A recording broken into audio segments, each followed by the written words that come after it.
Welcome to Appalled, where you hear my opinion on reality TV news and pop culture topics.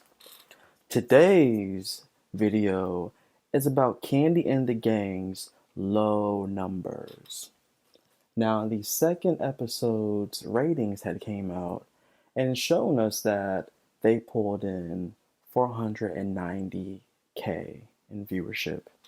That's extremely low. On most networks, they would have pulled the plug already. Any broadcast network like ABC, the CW, CBS, they would have yanked this. But Bravo is still airing it, and I feel like it's in hope that the show will get better. The show has a bunch of characters. They kind of have to set everything up and introduce them and then let the drama play out. And I see that's what's happening thus far.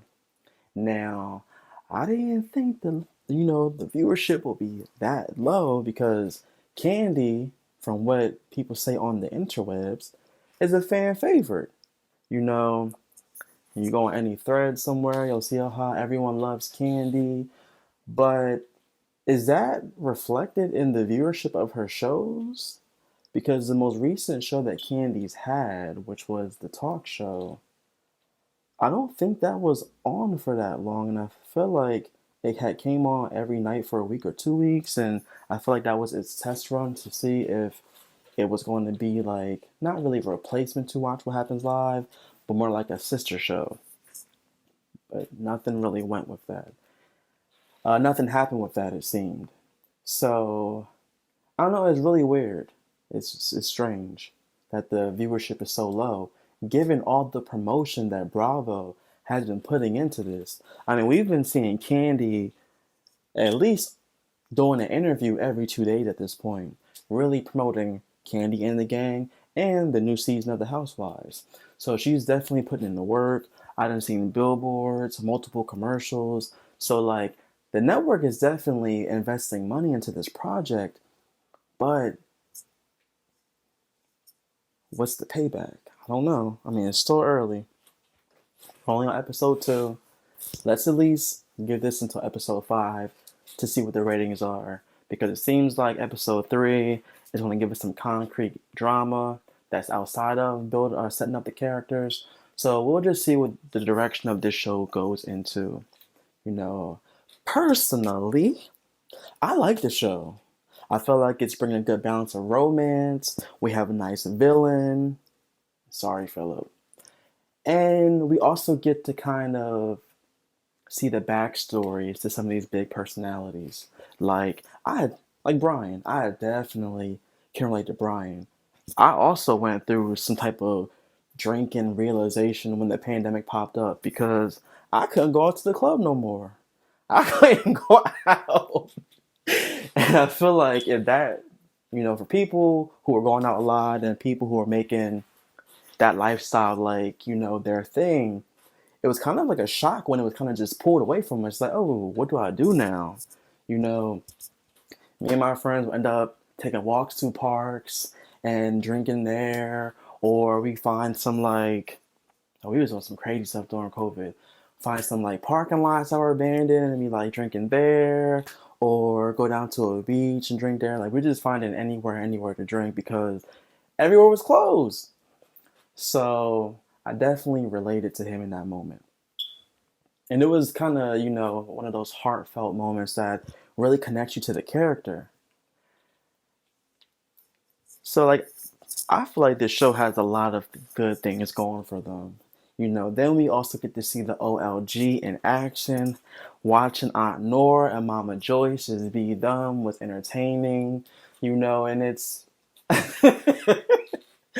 I don't know what it is about watching elderly women get into it. I guess because of the stigma that as you get older, that kind of behavior dissipates. But in real life, we know it's not. I have moms and aunties who act just like them, and you can't tell them what to do because they're the elder and you're the younger. And how dare you say anything to them because they'll check you while they're checking whoever they're supposed to be checking at that moment. So it did provide a lot of humor.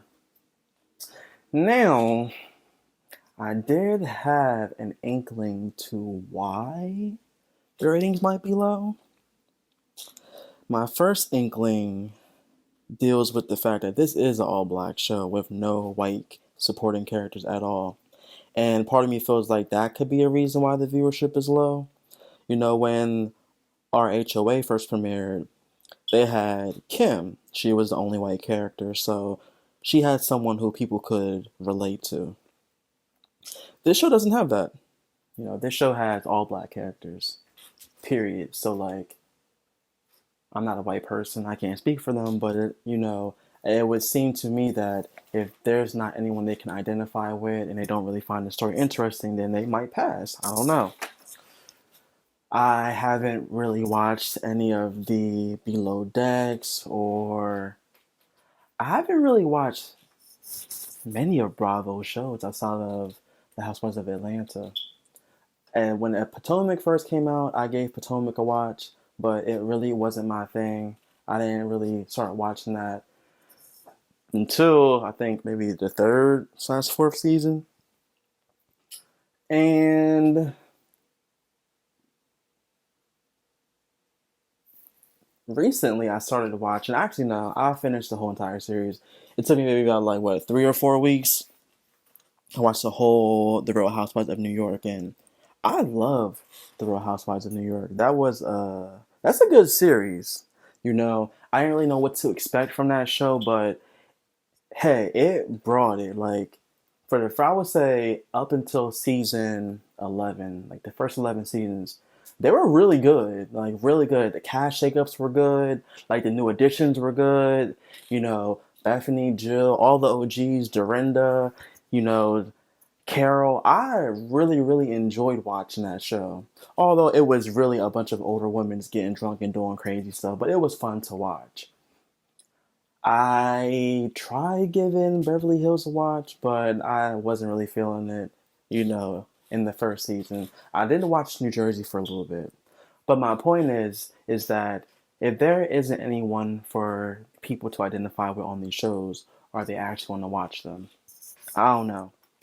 So then my next inkling went to homophobia, sadly.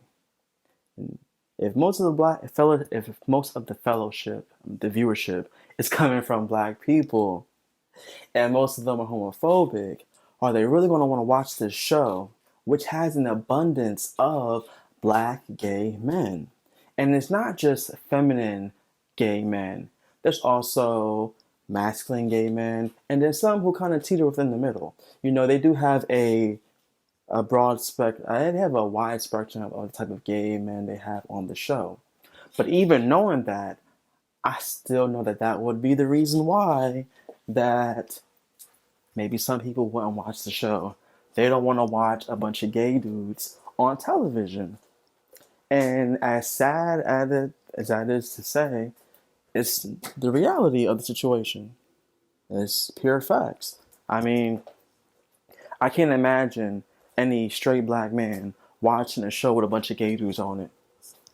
I can't imagine a lot of black women watching a show with a bunch of gay dudes on it, you know? So I hate saying that maybe homophobia has contributed to the viewership, but it's a possibility.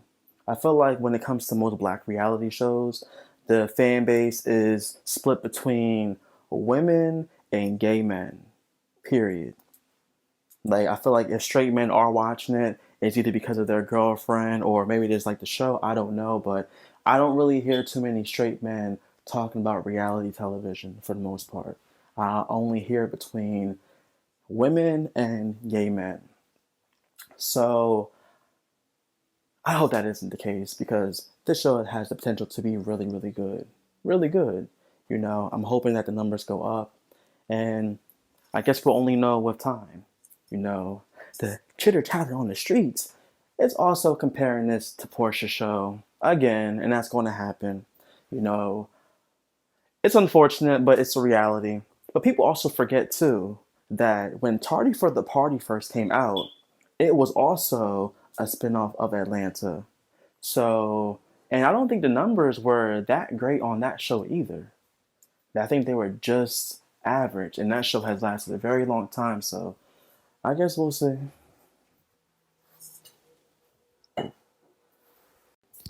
Thank you for listening to Appalled.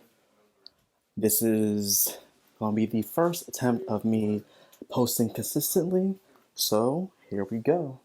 If you like what you heard, like, comment, subscribe, and share the video. Catch you in the next one.